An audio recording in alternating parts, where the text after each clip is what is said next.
میرے کریم عاقد و جہاں صلی اللہ علیہ وسلم کی حدیث طیبہ ہے جو کہ صحیح ابن حبان کے اندر موجود ہے۔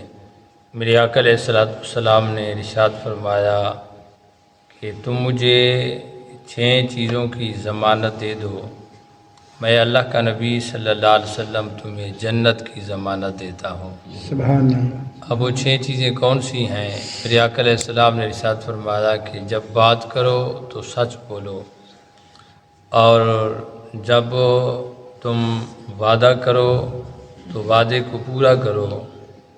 پھر فرمایا تیسرے نمبر پہ کہ جب تمہارے پاس کوئی امانت رکھی جائے تو اس میں خیانت نہ کرو، اور اس کی امانت کو اس کو واپس لوٹا دو۔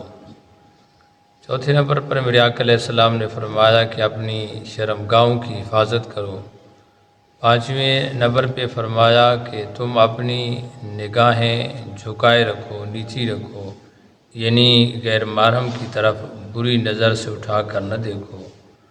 اور چھٹے نمبر پر آقا علیہ السلام نے فرمایا کہ اپنے ہاتھوں کو روکے رکھو، یعنی ہاتھوں کو روکے رکھنے سے مراد یہ ہے کہ تمہارے ہاتھ سے کسی کو ایذا نہ ہو، کسی کو تکلیف نہ دی جائے، تمہارے ہاتھ کسی غلط کام کی جانب نہ اٹھیں۔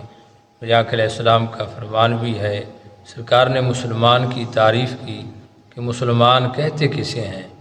میرے آقا علیہ السلام نے یہ نہیں فرمایا کہ اتنی عبادت کرنے والے کو مسلمان کہتے ہیں، تہجد پڑھنے والے کو مسلمان کہتے ہیں، نہیں، آقا علیہ السلام نے فرمایا کہ المسلم من سلم المسلمون من لسانہ و یدہ، مسلمان وہ ہے کہ جس کے ہاتھ سے اور جس کی زبان سے دوسرا مسلمان محفوظ رہے۔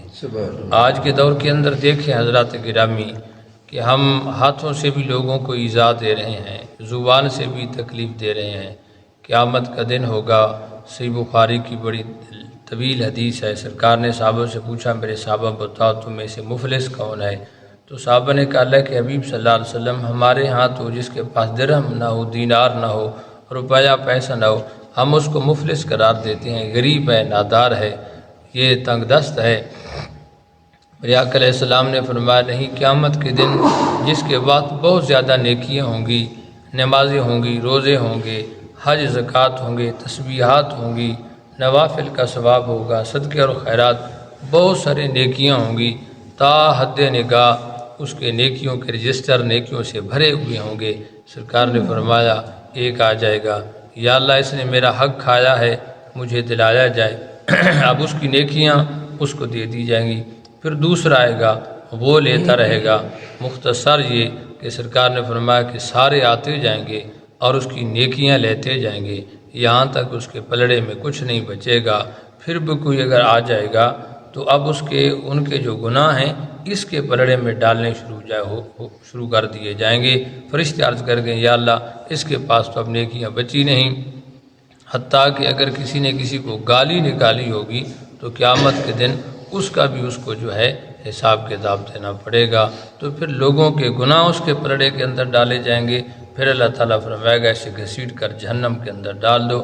سرکار نے فرمایا میری امت کا مفلس، نادار اور غریب ترین وہ بندہ ہے جو دنیا سے تو بہت ساری نیکیاں لے کر گیا، لیکن جب قبر کے اندر یعنی آخرت کے اندر وہ اپنی نیکیوں سے ہاتھ دھو بیٹھا۔ وہ کیا وجہ تھی؟ وہ حقوق العباد ادا نہ کرنے کی وجہ سے، لوگوں کے حق غصب کرنے کی وجہ سے، لوگوں کے مال پہ ناجائز قبضہ کرنے کی وجہ سے، اور دنیا تو اس نے بنا ڈالی، لیکن اسے کیا حاصل ہوا؟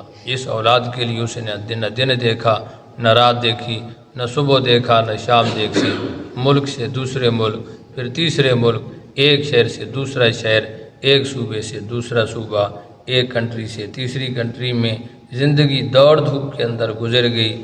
اس نے اپنی جاب کی بھی کی، اس میں بھی حلال حرام مکس کر دیا کہ میری اولاد کے لیے ڈھیر سارا بن جائے، میری اولاد کسی کی محتاج نہ ہو۔